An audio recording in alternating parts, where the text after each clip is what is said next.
அடேங்கப்பா! என்ன ஒரு தைரியம்! வேற லெவல் துணிச்சல் பாட்டி உங்களுக்கு அப்படின்ற மாதிரி, இந்த பாட்டி ஒரு தரமான சம்பவம் தாங்க பண்ணியிருக்காங்க.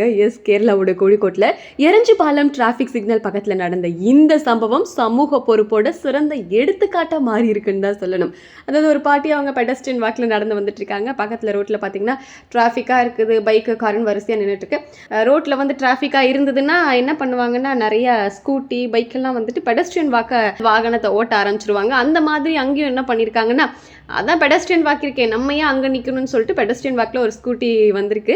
அதை பார்த்து அந்த பாட்டி, அதெல்லாம் முடியாது, நான் இங்கே தான் நடப்பேன், இங்கே எப்படி நீ வண்டியை ஓட்டலாம், நீ திருப்பு அப்படின்றாங்க.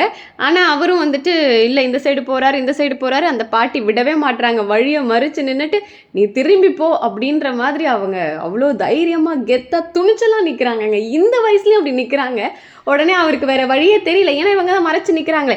உடனே ஃபோனை எடுத்துட்டாங்க, நீ போகலன்னா இப்போ நான் வீடியோ எடுத்து போட்டுருவேன்னு. அந்த ஃபோனை எடுத்ததுமே அவரும் என்ன பண்ணுறதுன்னு தெரியாமல் அந்த வாகன ஓட்டியும் அப்படியே பேக் எடுத்து மறுபடியும் ரோட்டில் போகிறார். இந்த மாதிரி எல்லாரும் தைரியம் ஆயிட்டாங்க, எல்லாரும் விழிப்புணர்வோடு இருந்துட்டாங்கன்னா பல பேரோட பாதுகாப்பை நம்ம உறுதி செய்யலாம். உண்மையாகவே இந்த பாட்டி வேற லெவல் சம்பவம் பண்ணிட்டாங்கன்னு சொல்லணும். அதுக்கப்புறம் அங்கே இருந்த கேமராவை பார்த்துட்டு அவங்க சிரிக்கிறாங்க. கடைசியில் அந்த ஒரு சிரிப்பு இருக்குது பாருங்க, நான் சாதிச்சிட்டேன்டா அப்படின்ற மாதிரி. நிச்சயமாக அவங்களுக்கு ஒரு பெரிய ராயல் சல்யூட் தாங்க கொடுக்கணும்.